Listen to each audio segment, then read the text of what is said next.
Hey, War Pugs, it's time for us to go back to school, in particular the Salmonella Academy. Now, today's lesson is going to be on the Banana Republics. If you do not know what the Banana Republics are,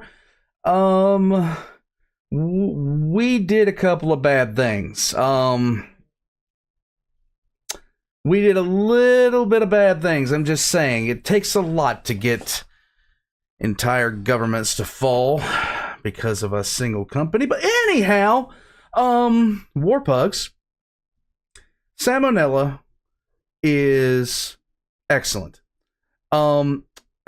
Flatly, I became aware of Salmonella through shenanigans streams. Again, this was requested by Troy, I believe it was, during the shenanigans stream. I told him I'd check it out, so here we are. Now, if you want to learn a little bit about history, a little bit of fun, not so serious, but at the same time educational, Salmonella is the place to go for that. If you hear some sounds down below, that's because my pugs are making pug noises, and they don't want to be corralled today. The second that I have the intention of getting up to corral them away from my microphone, they decide that it's time to throw an absolute revolt. And that is never fun for me, because then I spend about 20 minutes chasing them around because they don't want to listen. It really goes to show you that pugs were once considered divine. And spoiled. Like mine. Oh, stop it. War Pugs, here we go. The Banana Republics. Here we go. You will feel smarter after this. Hey kids, do you Hi. like fashionable, high-quality apparel at an affordable price? Yeah? Well, too bad, because that's not what Aw. we're talking about today. I'm gonna learn you all a thing or two about the real Banana Republics. Yay! Our story begins during the turn of the 20th century in Central and South America. Agriculture's kind of a big deal right now. You've got a ton of little plantations all over the place, growing bananas, sugar, pineapples, that kind of thing. And they're doing alright for themselves, no big deal. But then, refrigeration happened, and it changed everything. Because now produce could be kept fresh for way longer in transit, meaning the fruit companies could suddenly open up their business to the international market, their biggest new trade partner being the United States. This Yes. massive opportunity gave rise to three main companies, known as the United Fruit Company, Coyamel Fruit Company, and the Vaccaro Bros. By growing, shipping, and selling fruit, these three firms made just obscene amounts of money, a lot of which went towards buying out smaller family-owned farms and plantations. This allowed them to make even obscener amounts of money, until eventually the obscener. only competition that remained was each other. And then shit got real. Yay! The year is 1910. One of the companies I mentioned, Coyamel, was doing most of its business in the country of Honduras, when the president of Honduras, Miguel Davila, decided to give a land grant to the Vaccaro Bros in exchange for helping to build some roadways. In doing so, they basically stole a bunch of Coyamel's potential plantations and gave them to a competitor. So Samuel Zamuri, owner of Coyamel, said to himself, "Dang, I hate those guys. If only there was some way for a guy like me to significantly influence the world around him for his own personal gain." Huh. Wait a minute. So he used a portion of his McDuck-esque fortune to hire a mercenary army, which he gave to one of his friends, former Honduran President Manuel Bonilla. And together, they overthrew the entire fucking government of Honduras. Yeah.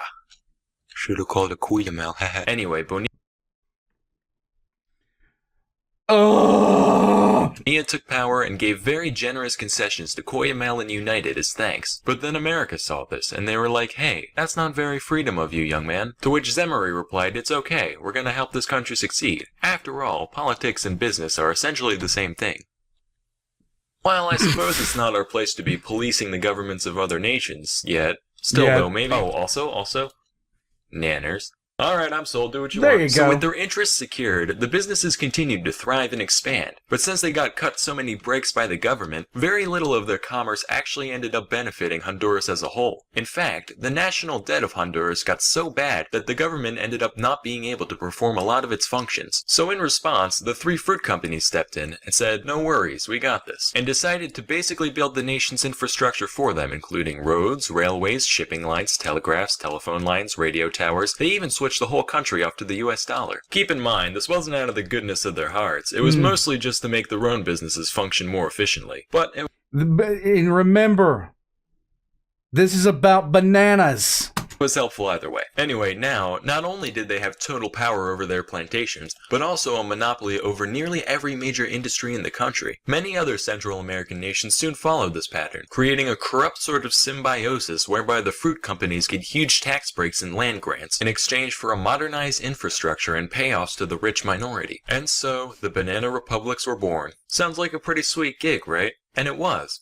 For the upper 5% of the populations who happen to hold some direct share in the plantations or shipping lines. For your average Jose, though, life mostly consisted of working on land that wasn't even theirs in exchange for dirt poor wages. So that's how Late-stage capitalism at its finest. Nanners for profit. things were for like a decade and a half. At some point, Coyamel was bought out by United, but then Zamore became the owner of the whole thing, somehow, and the Vaccaro company was renamed as Standard Fruit. Then one day, in 1944, the country of Guatemala had a democratic revolution, and the newly elected leader, Juan Jose Arevalo, wasn't happy with how the companies treated his people. So he implemented several reforms, like a minimum wage law and universal suffrage. And while the populace got a lot of benefit out of this, United Fruit most certainly did not, because more rights for their workers means less profits for the business as a whole. Then Guatemala. It's amazing how when you get certain governmental groups together and without restriction that you have these kinds of problems. It's amazing how that happens. Guatemala got a new president, Jacobo Arbenz, and he continued these reforms. And United continued to get the metaphorical shaft until finally, in 1953, they decided to go to the USA for help. Oh, Eisenhower. Yo, what's up? This Jacobo guy, he's making us pay minimum wages. Well, that doesn't sound very good for business. That's not all, though. He's also taking our unused land and giving it back to the people. Does that sound familiar?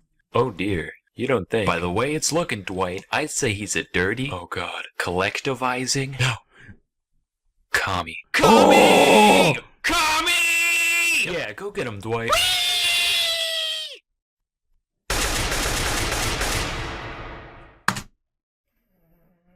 This is shockingly accurate.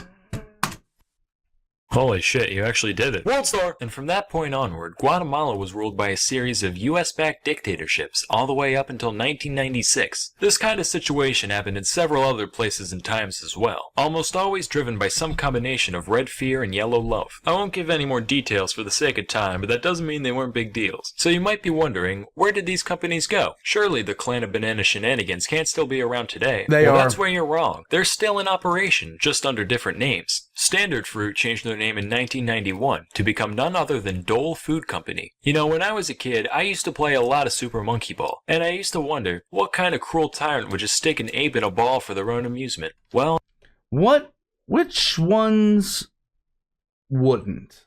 now I know. Those bastards. As for United, one day in 1976, their CEO decided he couldn't take the heat anymore, so he jumped out the fucking window. That's a real thing, look it up. Then some other guy bought the company and renamed it to, drumroll please, Chiquita Banana. That's right, ladies and gentlemen. Yep. The face you once knew as an innocent, fun-loving dancer/fruit merchant is actually a ruthless tyrant who overthrows democracies and undermines basic human rights for her own profit. Anyway. God. I want a banana now. That's all for today. Till next time, I'm Salmonella, and thank you for watching. So, that was massively summarized. But we shouldn't have allowed half of this. Okay, so for a while, the entirety of the North American, South American continents, except for Canada, were bound underneath the Pax Americana. And we shouldn't have allowed half the things and most of the shenanigans that happened in the early 1900s to happen. But we did anyway, because nanners. And that might seem really ridiculous to you now, but after the unspecified virus of unknown origin happened, I mean, we've done dumber about different other things. I mean, toilet paper. Sheer insanity. Consumerism and capitalism have their benefits. They also have the things that we don't want to talk about. The only difference is, the only real difference between communalism, communalist style governance, and capitalist style governments is, well, quite honestly, we blast out those things, while in communal style governments, they really, really don't. And anybody that thinks that they're, being a good person, like, here's the thing. I am fully aware of how unimaginably privileged I am as a human being to be living in the country that I'm living in, because I know where the cobalt in my cell phone comes from. And if you don't know where the cobalt in your cell phone comes from, get ready to have your eyeballs stretched beyond beyond limits, okay? Because my God, learning how this is powered would quite literally drive you to absolute tears if you thought about it too much. Every single one of us, have benefited from other people being treated horribly. Whether you know it or not makes no difference. And the sheer fact of the matter is, for so long, we were okay with people not that far away from us living like this and basically having a company dictate their entire lives to them because we wanted bananas. Just the same way that we're willing to accept how they get, cobalt and lithium to make cell phones, semiconductors, everything like that. Looking up where some of the stuff that you use in everyday products and finding out where it comes from would shatter so many people's worldviews that you don't want to think about it. You don't want to think about it. I'll tell you this, though. Just be thankful to be born in the place that you're able to watch this from. Because, my God, I have seen way too many people just completely delusional. Anyhow, jumping off that soapbox, War Pugs, Banana Republics, Chiquita, forever. I'm getting out of here. All of Salmonella's Academy's links are in the description below. Please subscribe and check my links in the description below as well. Join Britco. I promise it's more than minimum wage. I'll catch you guys next time.